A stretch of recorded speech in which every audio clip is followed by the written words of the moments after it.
Good afternoon, students. Welcome to our Read Aloud. Today I'm very excited to share with you a very new tall tale character. Dona Flor. Dona Flor. A tall tale about a giant woman with a great big heart by Mora, illustrated by Raul Colon. And she looks like she has a very nice face, doesn't she? Ooh, and what is she holding there? Is that wind or clouds or water or weather? I'm not sure.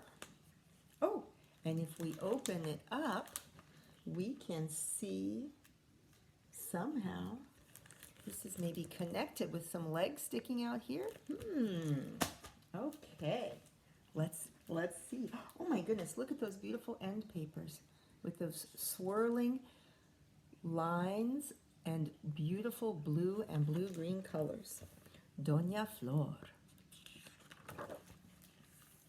Oh, wow. There is the woman, Dona Flor, and it looks like she's kind of up and behind a mountain, maybe looking down with a kind of nice smiling face. Let's see. Every winter morning, when the sun opened one eye, Dona Flor grabbed a handful of snow from the top of a nearby mountain. Brrr, she said, rubbing the snow on her face to wake up. Long, long ago, when Flor was a baby, her mother sang to her in a voice sweet as river music. When Flor's mother sang to her corn plants, they grew as tall as trees. And when she sang to her baby, her sweet flower, well, Flor grew and grew too. Oh my goodness. Look at her big foot compared to regular-sized people. And there she is walking through the town with people on her.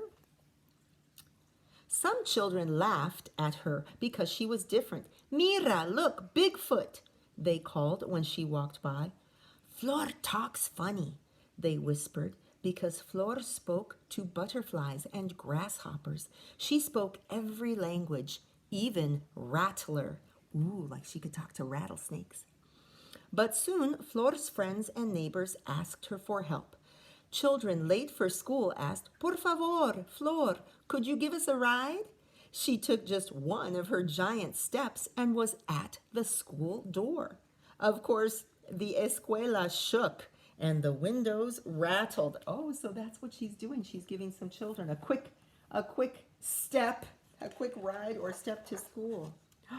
Oh, I wonder what this page is going to be about.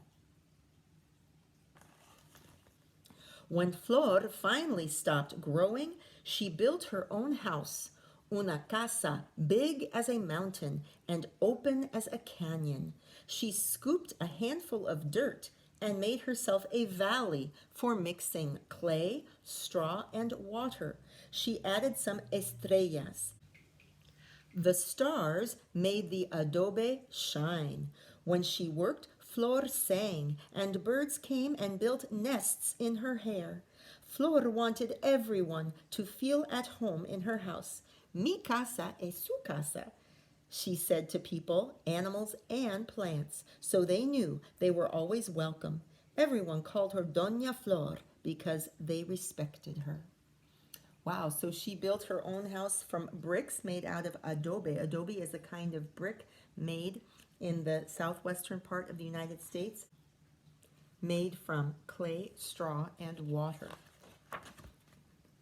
Oh, and there are some children on something. Oh, it kind of looks like she's making tortillas. Let's see. No one needed an alarm clock in Dona Flor's pueblo. When her hands, wide as plates, started patting tortillas, everyone in the village woke up. So her neighbors would have plenty to eat. She stacked her tortillas on the huge rock table in front of her house. Flor's tortillas were the biggest, bestest tortillas in the whole wide world. People used the extra ones as roofs. The house smelled corn good when the sun was hot. In the summer, the children floated around the pond on tortilla rafts. I love that smell, right, of corn tortillas. Oh, look at that. Look at her peeking in someone's door. One warm spring day, while a family of lizards swept her house, Dona Flor brought out her stacks of fresh tortillas. Nobody came. Thought Flor. She started knocking on doors and calling to her neighbors. ¿Qué pasa? What's the matter? She asked, bending down to peer into their small doors to see where they were hiding. El Puma, they whispered.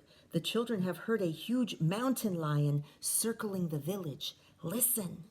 Flor listened, and sure enough, she heard a terrible roar.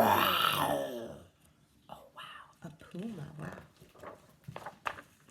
Okay. Oh, and here she is, holding some other animals in her arms. Let's see. Dona Flor and her animal friends went out looking for the huge gato, but they couldn't find it. That night, she carried her tired friends, the coyotes and rabbits, back home. But just as she started to tuck them in and read them a good night story, they all heard, "Roar." "Where is that darn cat?" asked Flor, but the scared animals were shaking and shivering under their sheets. She gave each a giant kiss. Smack! Mwah! The sound echoed and woke the grumpy wind, who stormed up and down the hills, a grumblin' and a growlin'. That night, the wind got so angry that he blew the trees and houses first to the left and then to the right, again to the left and then to the right. Oh my goodness. So her kiss woke up the wind. Oh, that's the picture from the cover. So that was the wind, right?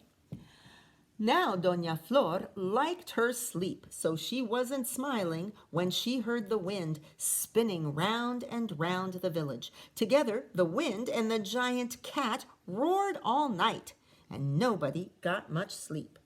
As the sun rose, Flor's neighbors, shaking at the commotion, peered out their windows. Tired-looking Flor was giving that wind a big hug to quiet him down. Then she started her morning chores. Oh, so she was able to calm down the wind with a nice hug.